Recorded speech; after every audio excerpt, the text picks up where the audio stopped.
We're doing a trailhead visit program this year. Cool. So we're going across the state, visiting trailheads, having interactions just like we're having now. Just spreading the word, bringing people into the fold that aren't checking the forecast or maybe don't have the education. No, 100% check the forecast.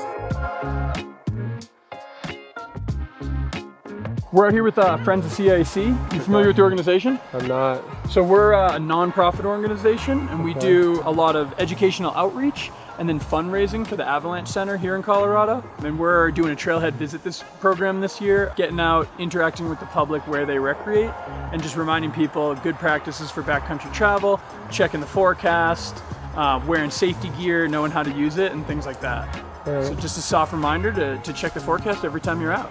Awesome, thank you. Yeah, for sure, man.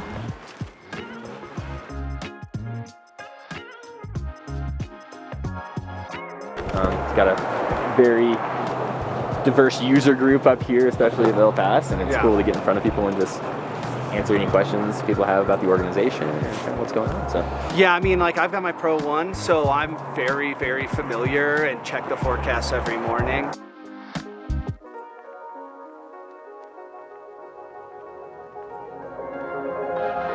One more aware backcountry user.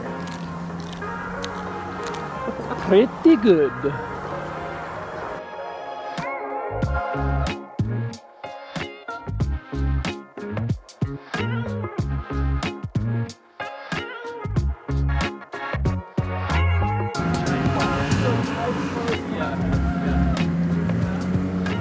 Kind of little business cards we're giving out.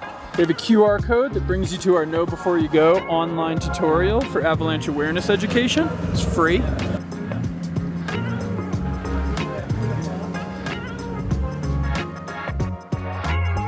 Thank you. Absolutely. For sure, man. Have a good one. All right, have a good one, guys.